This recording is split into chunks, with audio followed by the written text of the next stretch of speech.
नमस्कार, आप देख रहे हैं फंडनामा। मैं हूं पंकज मटपाल।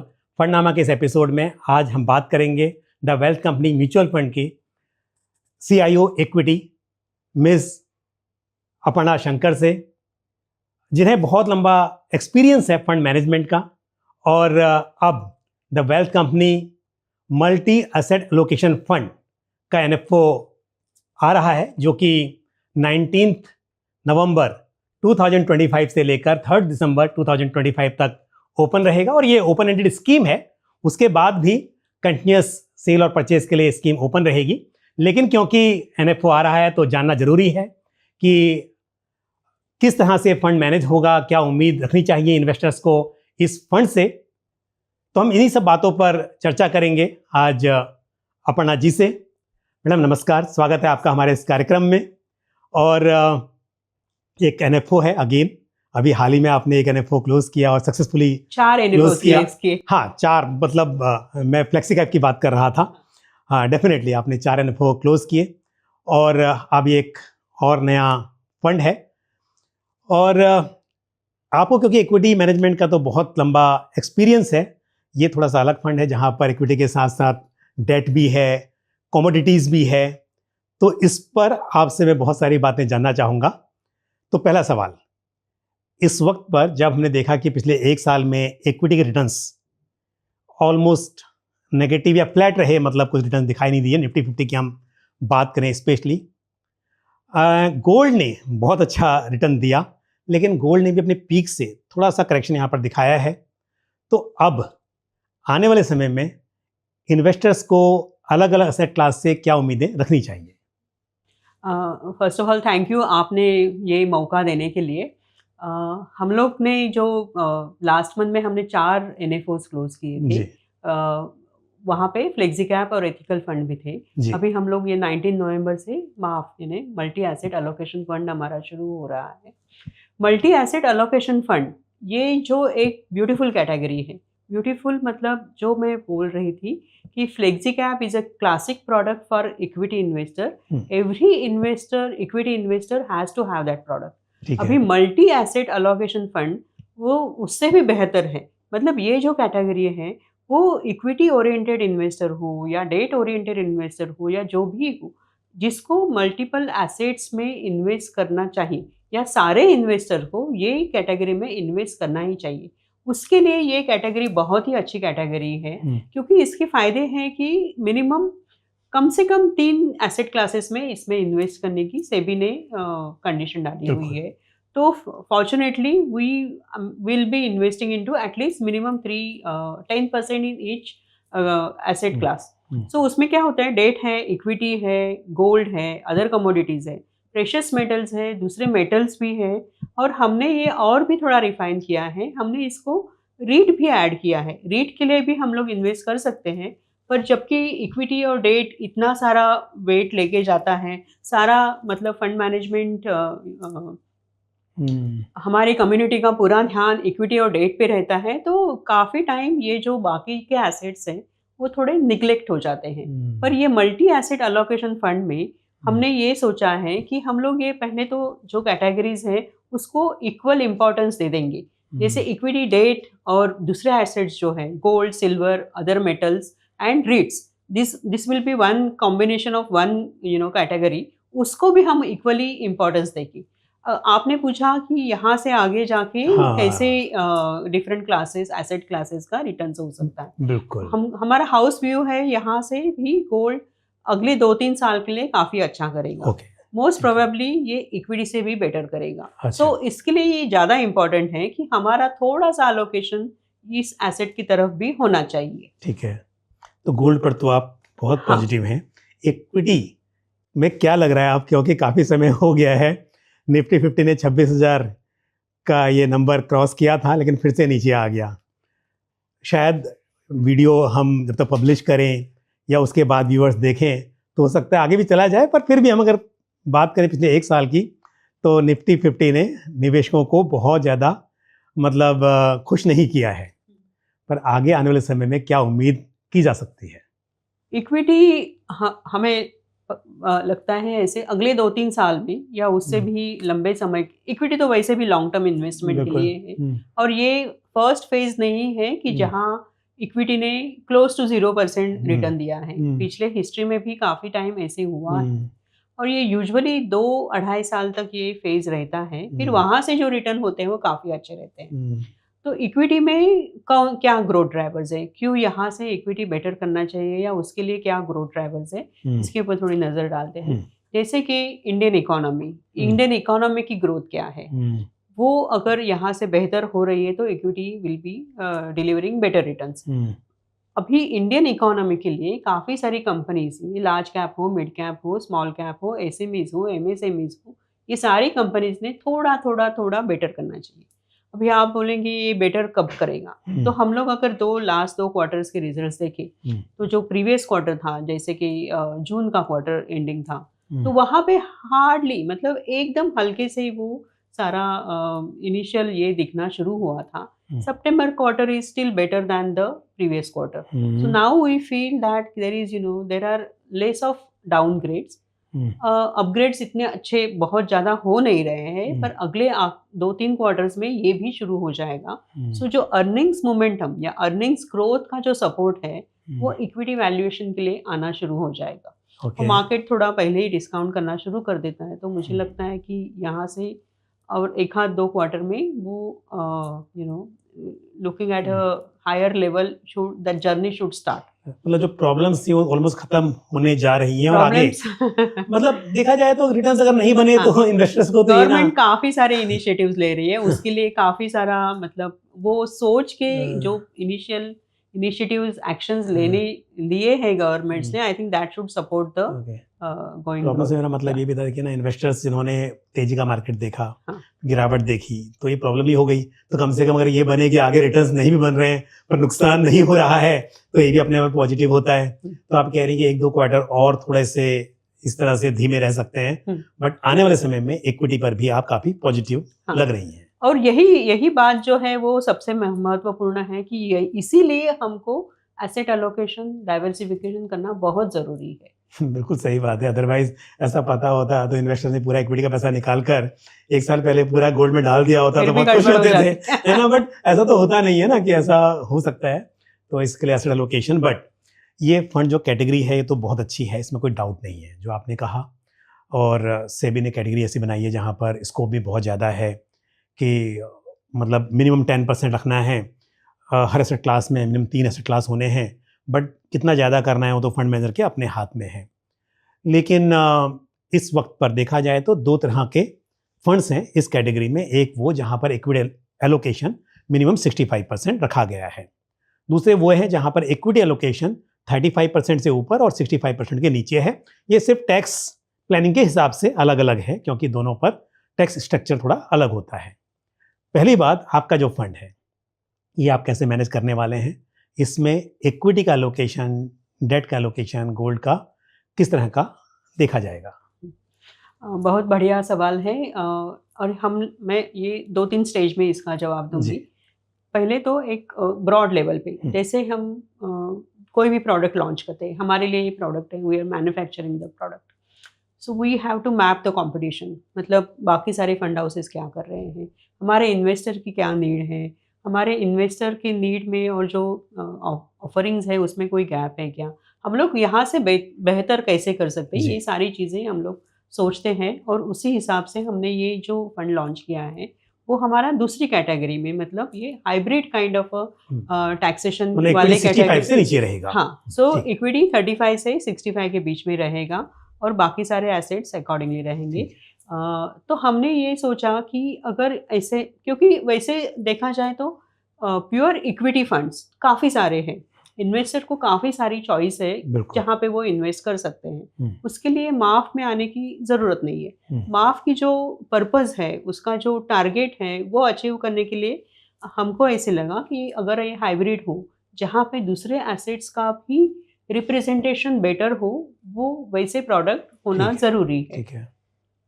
फिर दूसरी बात हमने ये सोची कि अगर ये 3 कैटेगरीज ऑफ एसेट्स हैं तो ये तीनों कैटेगरी इक्वली इम्पॉर्टेंट है, उसको इक्वली इम्पोर्टेंस देना ज़रूरी है। ठीक है। सो और फिर ये लो कोरिलेटेड कैटेगरीज हैं जो एक दूसरे के साथ कोरिलेशन काफ़ी कम है। लो है। जैसे इक्विटी और गोल्ड का देखेंगे तो उसका तो negative correlation -0.04। Okay.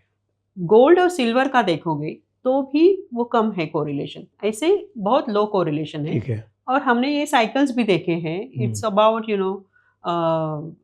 When to invest, it's also important where to invest. So अगर एसेट एलोकेशन पे अगर आप सही जाते हो तो शायद आपको थोड़ी बेटर नींद आएगी और ये लंबे समय तक का जो घोड़ा है वो बहुत ज़्यादा निगरानी के बगैर भी चल सकता है और लंबे समय तक चल सकता है। So we decided that we'll have equal importance and that's how we will have a core kind of a strategic allocation. So जिसमें equity 40% होगा, debt 30% होगा और बाकी assets जो है 30% होंगे। So अभी फिर दूसरा क्या किया हमने कि इसमें जो रिलेटिव रिटर्न्स, मतलब जो सिमिलर रिटर्न्स के जो हैं, जैसे रेट्स और डेट है, वो एक इसमें हमने बकेट में डाले हैं। वो उस दो, मतलब रेट्स को इक्विटी के साथ जोड़ा जाता है, पर वो इक्विटी के जैसा वोलेटाइल, इक्विटी के जैसा हाई और लो रिटर्न जनरेटिंग एसेट नहीं है। टैक्स की बात अलग है, वो तो टैक्स की वजह से रखा हुआ है कि सेम कैटेगरी में। आप कह रहे हैं कि रिटर्न्स के हिसाब से या परफॉर्मेंस के हिसाब से कैसे देखें, तो आप इसको डेट हमने वो डिफरेंट मतलब डेट के सिमिलर कैटेगरी में डाला है। So this is the core strategical holding and depending upon the relative momentum of these different assets we will have a tactical allocation. Okay, so जैसे ये टैक्स अभी हाइब्रिड का जो है, तो हमको इक्विटी में मिनिमम 35 रहना है। So will have that range 35 to 65। जहाँ पे बहुत ही वैल्यूएशन बहुत ही ज़्यादा अट्रैक्टिव लगता है, we will have kind of a courage to move up to 65%। वैसे ही गोल्ड का जो हमारे सीड में जो फ्लेक्सिबिलिटी दी है 10% to 50%, but we will always see to it that we have at least 15 to 20% in the gold, silver, precious metals or the other commodities like other maybe another additional thing what we are planning to do is that we can have an exposure to the metal indices which is a reflection of the other metals also। हम लोग directly जाके copper और बाकी aluminium में शायद exposure इतना efficiently नहीं पाएंगे, but we have some stocks or some indices which we can replicate to have that kind of a positive outlook। फिर डेट जो है उसका it will be minimum 20-25% and we can go up to 35 to 40%। So this is how we will have a tactical allocation and that is how the portfolio will be constructed. Again debt और equity का जो है we have set some ranges depending upon the composite index which has a yield gap and volatility index as a factors. So moving from P ratio of 14 to 24, what kind of we'll have a staggering falling or increasing exposure to equity and then the balancing exposure to the debt. So वैसे हमने methodology, we have drawn down the methodology and we'll follow that discipline to invest into and take advantage of different exposure to the different assets. अच्छा, ये कैसे decide होगा जो आपने बताया अभी कि जैसे आप तो इक्विटी मैनेज करेंगी, इक्विटी की आप CIO हैं, डेट दूसरे फंड मैनेजर करेंगे, गोल्ड को दूसरे फंड मैनेजर करेंगे, तो ये जो एलोकेशन डिसाइड होगा, मैनेज तो बाद में होगा, पहले एलोकेशन जो होगा ये कैसे डिसाइड होगा? जो आपका मॉडल बना है उस हिसाब से डिसाइड हो जाएगा कि किसने कितना करना है। सो करेक्ट, हमारी ये जो मेथोडोलॉजी है ये एक्चुअली मेथोडोलॉजी फाइनल रिफाइन करने के लिए ये सारा टीम वर्क ही था। Okay, equity analyst and equity team was involved, debt team was involved, gold ETF team was involved and then we have finalized this, refined this methodology. अभी वो methodology define होने के बाद then we don't want any human intervention. ठीक है कि मेरा decibel power ज्यादा है इसलिए मेरा इक्विटी का प्रपोर्शन ज्यादा होगा, वो नहीं होना चाहिए। दैट ह्यूमन आप यही बोलेंगे कि भाई इक्विटी पे मेरा है तो ज्यादा नहीं, तो मेरा व्यू से कुछ नहीं होगा।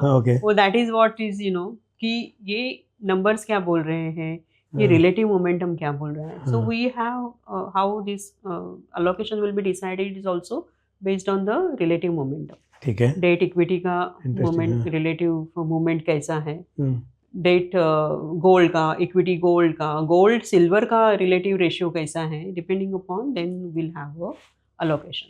और just not to lose too much of time और may be to be little more relevant, will have a monthly rebalancing also.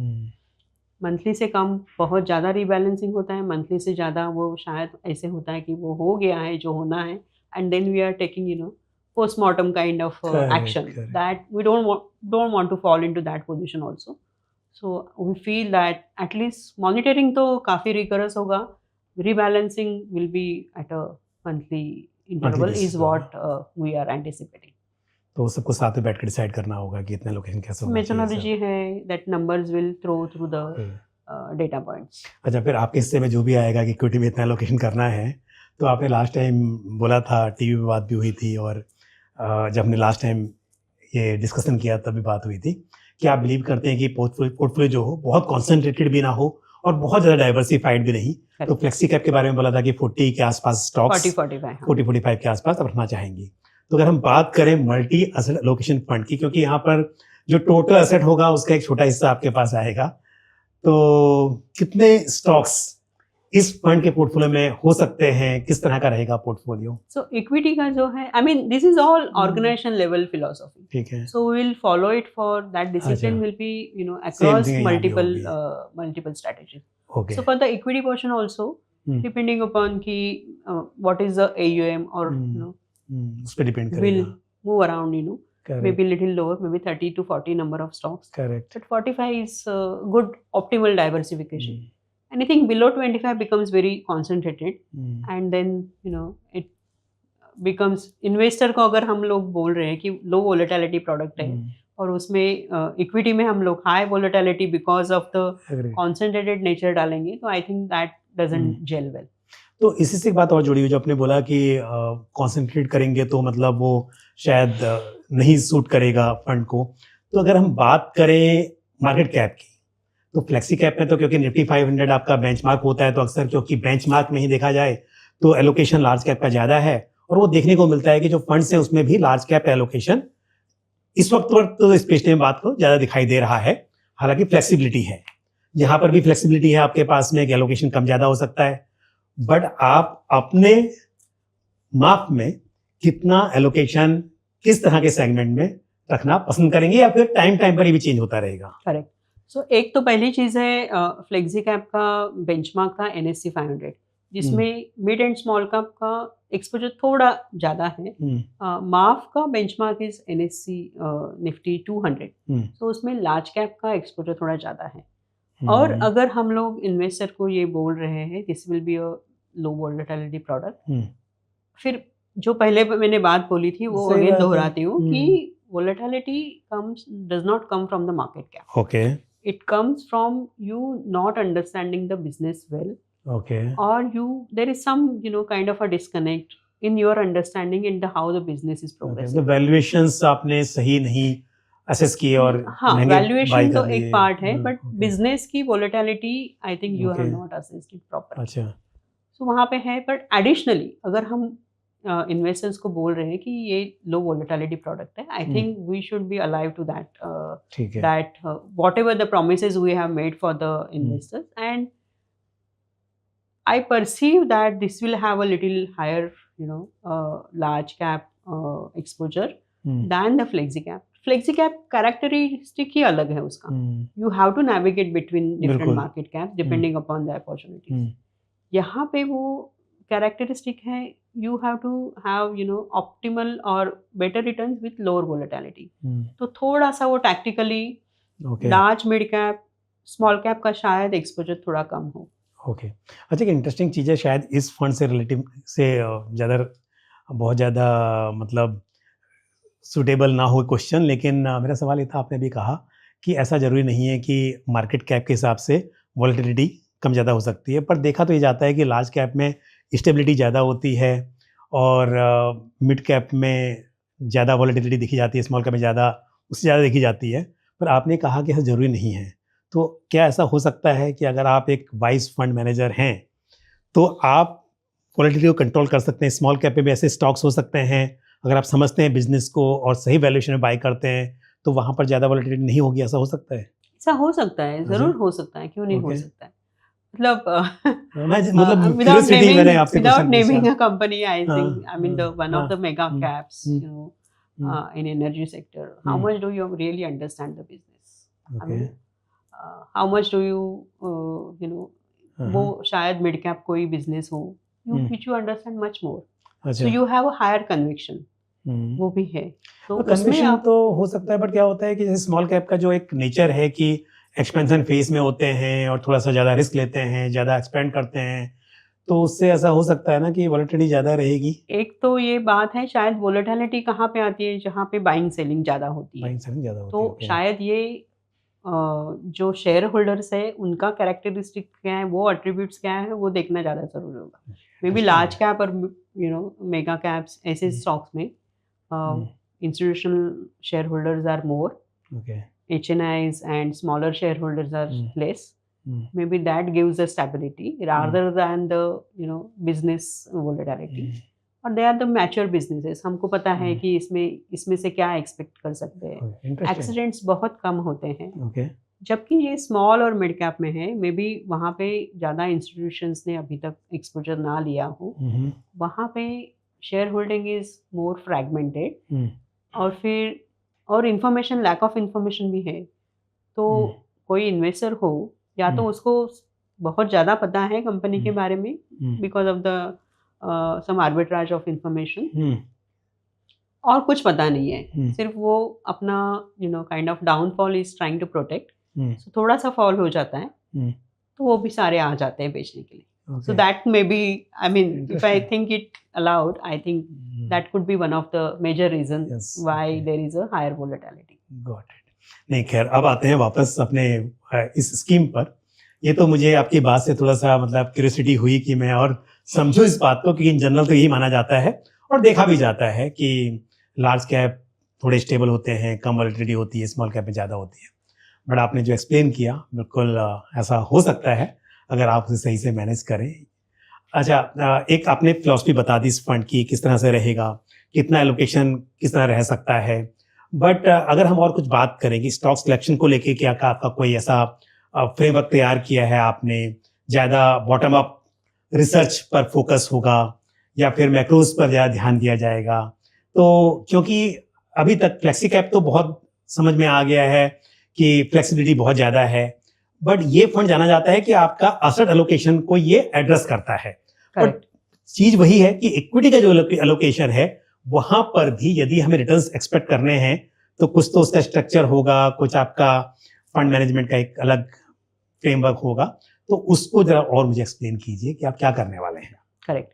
So we have a investment philosophy of change plus age. Hmm, Uh, we वो यहाँ भी रहेगी हाँ, जो flexi cap में आपने so explain की हाँ, थी। क्योंकि ये फिल्ट्रेशन बहुत ज़रूरी है। अच्छा, ठीक। जो कंपनीज अच्छे कर रहे हैं वो किस किस वजह से अच्छे कर रही है, उसके पैरामीटर्स क्या हैं। अगर वही पैरामीटर्स आगे जाके भी फ्यूचर में भी अगर फॉलो होते हैं, तो ये company will continue to do better than others, is what is the philosophy. So अगर चेंज के बेस पे जाओ, मतलब अगर जहाँ पे चेंज हो रहा है वहाँ पे जाओ, तो I think you will have a better understanding of the business also, as I have been saying that change stand, every alphabet of that word has an important factor attached to it.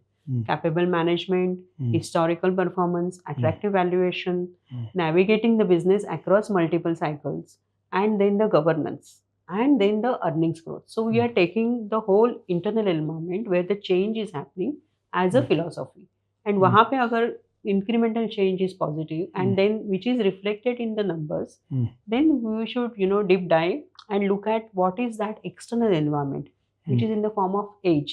E for the exchange related factors like price volatility क्या है, price change क्या है, volatility index क्या है, domestic factors कैसे impact कर रहे हैं बिजनेस को।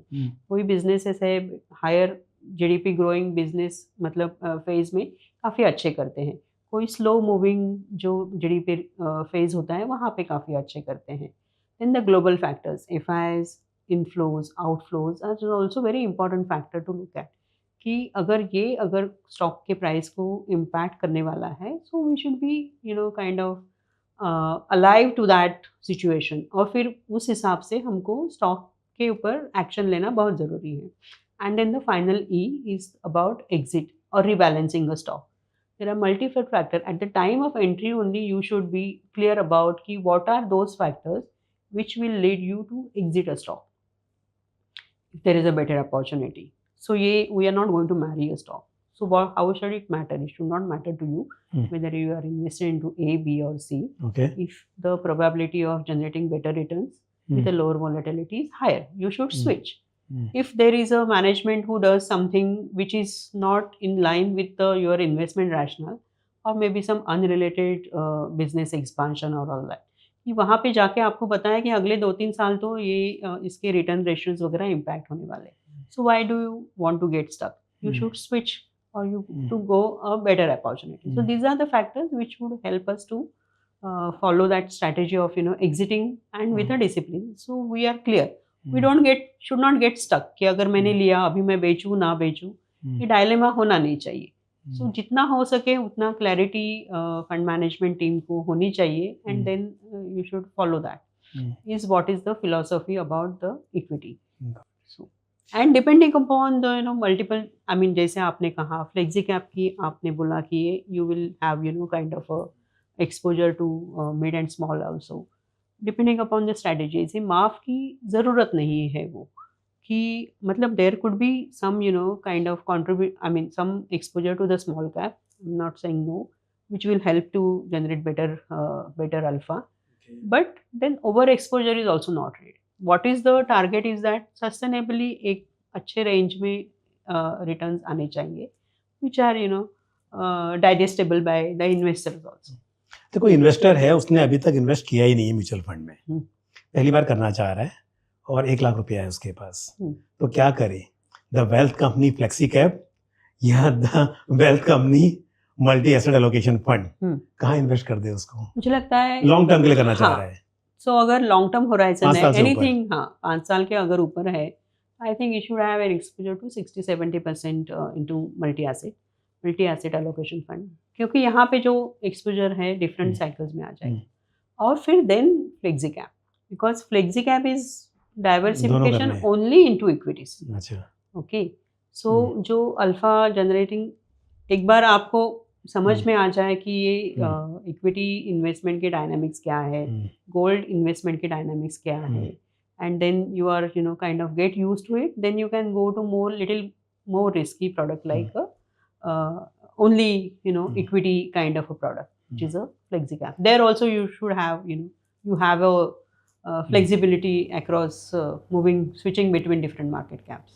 और एक इन्वेस्टर SIP कर रहा है 20,000 रुपये महीने की, सब इक्विटी की स्कीम्स हैं और कुछ नहीं है, अब 5,000 रुपये बढ़ाने हैं उसे, तो एक गोल्ड ETF कर ले, gold ETF fund of fund कर ले, या फिर multi asset allocation fund add करे, क्या करना चाहिए? 100% मल्टी एसेट एलोकेशन फंड करना चाहिए. इक्विटी तो ऑलरेडी है ना पोर्टफोलियो में काफी. हाँ, पर ये यहाँ पे जो it's not about having exposure to one single asset. Okay. It is about how जो साइकिल्स ही होते हैं, तो कोई एक एसेट बेटर करता है, कोई वो जो अलोकेशन जो डिसिप्लिन है या जो अपॉर्चुनिटी है, I think a fund manager is able to do it वो जो यहाँ पे एलोकेशन बढ़ाना घटाना ना, ये बड़ा इंपॉर्टेंट हो जाता है. अगर इक्विटी में ऑलरेडी है तो I think you should have a multi asset allocation fund होना चाहिए, वेयर मतलब एक्सपोजर तो सारे, why not rates, why not silver, why only gold.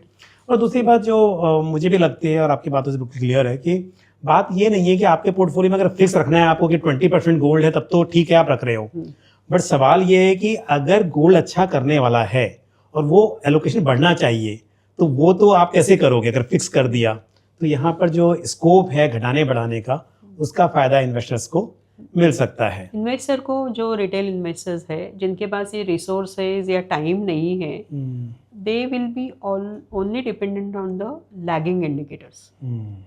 Gold चढ़ गया है इसलिए मुझे इन्वेस्ट करना है, वो जो रिसेशन इफेक्ट होता है ना कि अभी हुआ है, अभी इसने अच्छा किया है, मैं इसलिए इन्वेस्ट कर रहा हूँ, तो वो ज़्यादा प्रोबेबिलिटी, मतलब वहाँ पे ज़्यादा ये एक्सीडेंट्स होने की चांसेस ज़्यादा है। चांसेस ज़्यादा है। अच्छा। Accidents in the sense I mean the miss allocation, not the accidents, exactly accidents.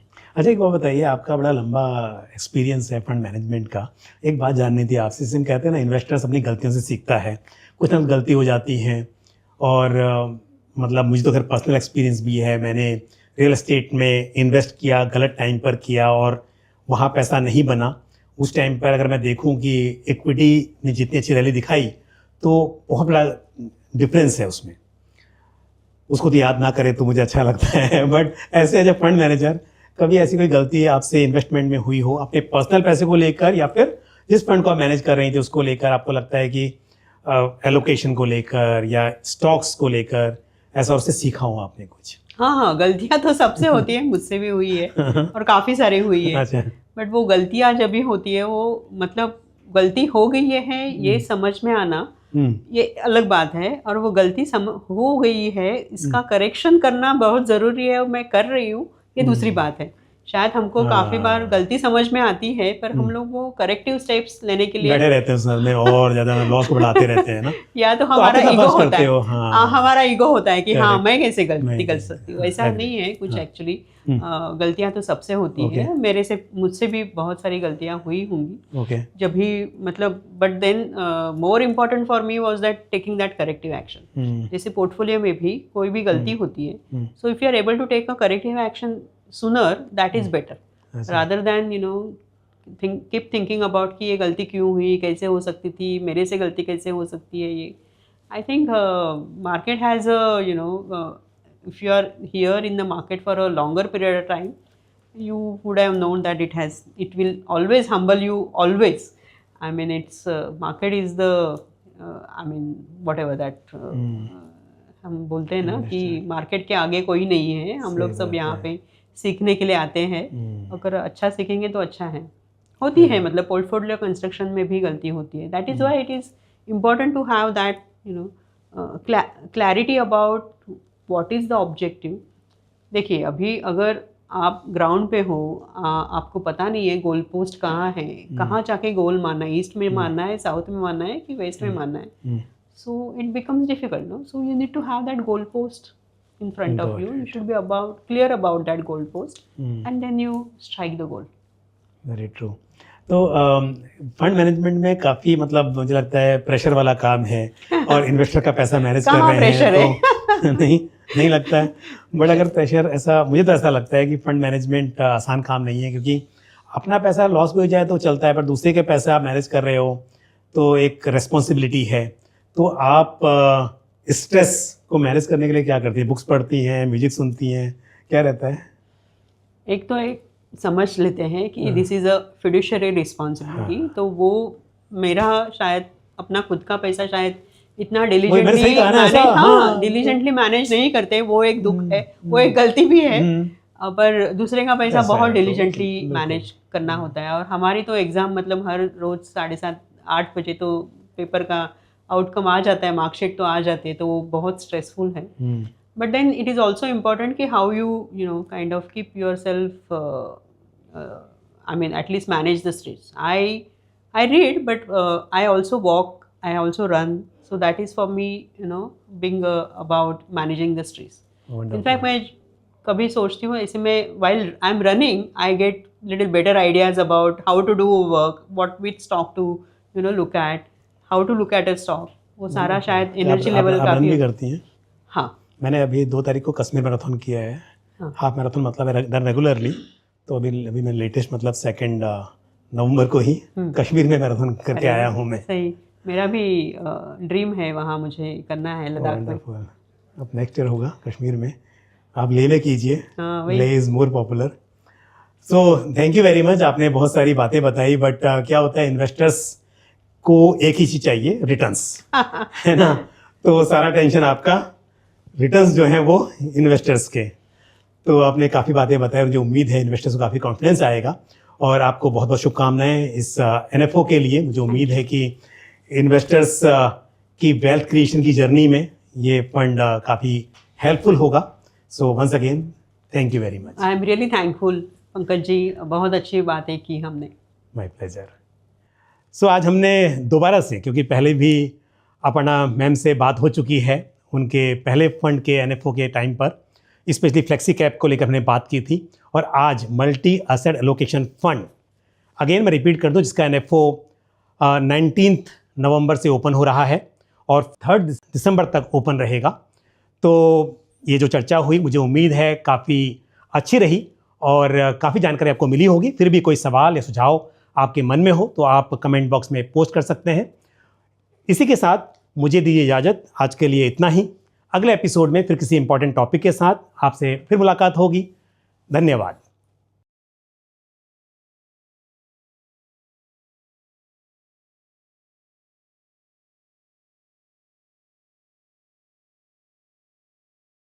Mutual fund निवेश बाजार के जोखिमों के अधीन है। योजना से जुड़े सभी दस्तावेजों को ध्यान से पढ़ें।